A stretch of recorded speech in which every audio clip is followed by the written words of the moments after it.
Hey guys, Steve here from Sabers again, just doing another video reveal.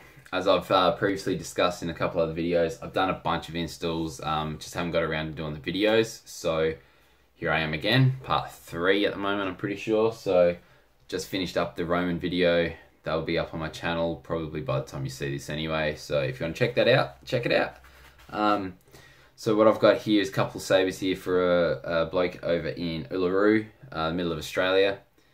He has a couple of Saberforge that he wanted installed on, and one was a stunt setup, one was empty, and he's just had me installing them. So he requested that I install Naigons Spark 2 in both of these for color mixing, as little color mixing, as well as the blaster lockup effects and all the features that they have. He preferred them over the Plector, which is fine because it's his saber. So what we have here is an Oracle Apprentice saber, and he requested that I wear down the anodized grip sections here where it's all knurled, and on the pommel area too. So I've wore that down just with a Dremel and some like a wire brush, I think it was. So come up really nice. It's got some weathered look to it, and he's happy with it from the progress shots that I sent through to him. What we have running in this one is a Tri-Cree deep red, green? Yeah, green. For minimal color mixing for the 3 fonts that you get with it. I've got the 2-watt bass speaker installed in an all-in-one chassis. Heads up guys, I didn't think of it. The customer sourced all parts himself for this install to do in his own time and own budget and whatnot during his own time. So he sourced the chassis. I did not even consider that the all-in-one chassis does fit these sabers because they're the same ID, OD, but they're longer. This is an Apprentice saber. Apprentice sabers are quite small, so the chassis finished pretty much dead end with the pommel here, and we couldn't screw it on.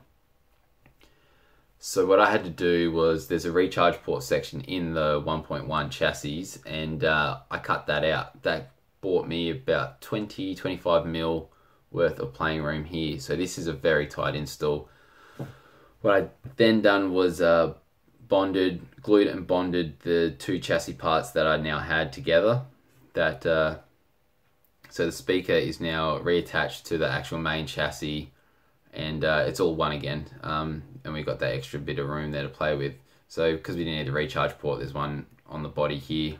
There was no issue there. I discussed that with Gavin, and he was happy to, as long as I didn't ruin or cost any extra money. There's no issues there. So I fixed that problem up, no worries. So yeah, we just got the Spark 2, it's just got the standard stock fonts on there at the moment on both these sabers. I think it's a red illuminated silver switch. He's got a custom blade plug from Shapeways, I'm not sure who made it. So that's the Oracle. Next up we have, I'm going to say it's a Sentinel. I can't remember if it's a Sentinel or not. But yeah, this thing is pretty cool. Again, it looks like it's got more room, but it doesn't. It has pretty much the same room as that one down there, and again, I had to modify the chassis to make it work. This one, he has also had somebody, I'm not sure who done it. We haven't gone that far, but he did say it was custom made. So this is a custom designed specifically for this hilt. It's Kanan Jarrus inspired shroud. And it's cool. For a 3D print, this thing is solid. Like, it'd probably crack in smacking it around eventually, but it feels good. And he's going to custom paint this himself. I was actually going to do it for him, but he found some paint that he was happy with, and he's going to give it a go himself. So good luck, and yeah, no issues with that at all. One less thing that I need to do for you. So again, stock standard fonts.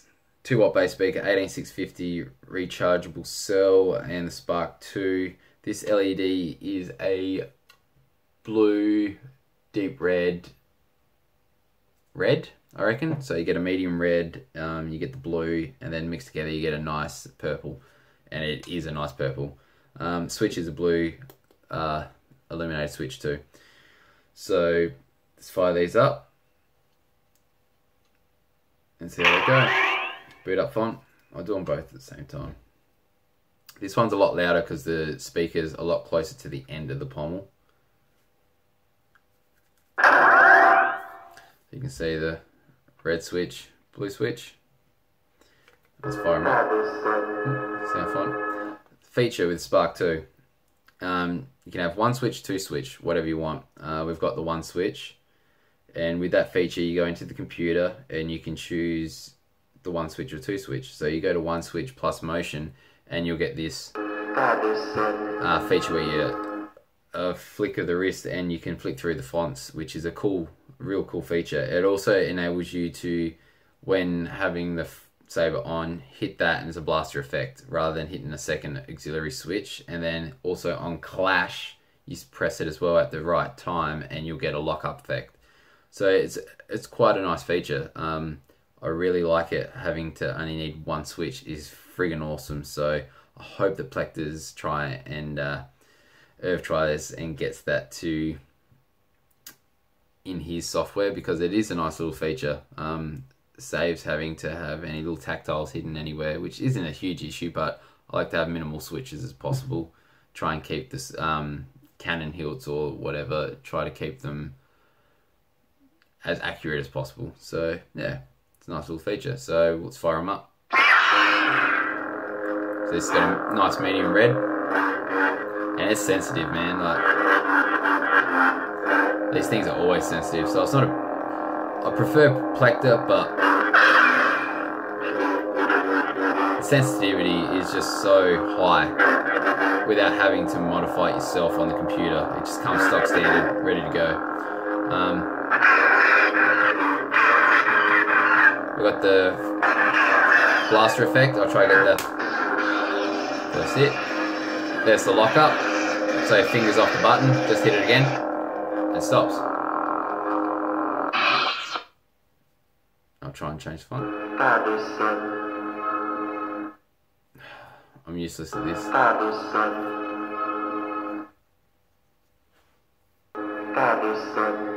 Essence, episode 1. So we've got like a yellow or a gold. It's a nice gold color, and this thing's loud, beastly.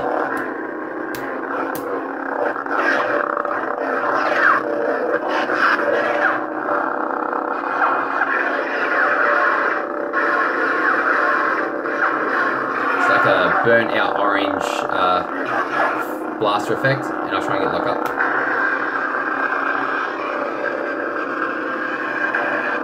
There you go. So turn that off because it's loud. Try and get the third font for you.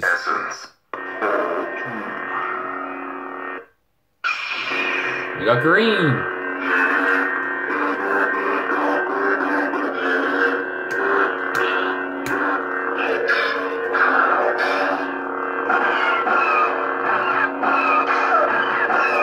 Yellow blaster effect.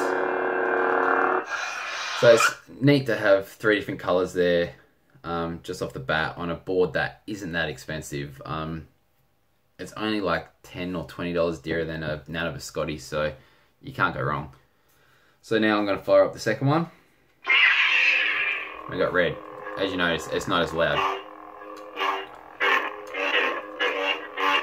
and that's just due to where the speaker's sitting. It's sitting up a bit higher. Sensitive again. Blue flash on clash for the blaster. Try and change the font for you.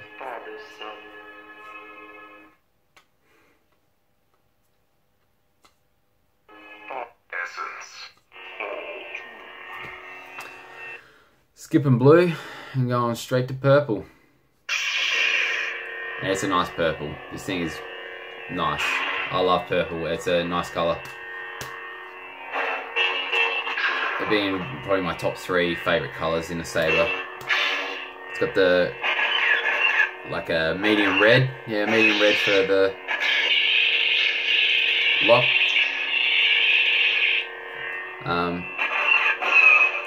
So yeah, that's pretty much it. There's no movement in these because these things are tight, very tight installs for the size of them, and having a chassis in there. Saberforge don't use chassis usually, so to put one in there, they're not designed to have them, essentially. So, okay, they're not essentially meant to have them.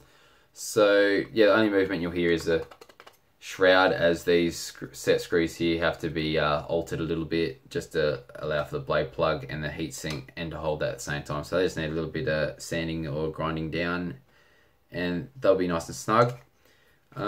Pretty much it, guys. I'm not going to show you the blade just because I can't get them both at the same time. I've only got one blade at the moment, and also I'm running out of time on my clock. It says here running out of film time.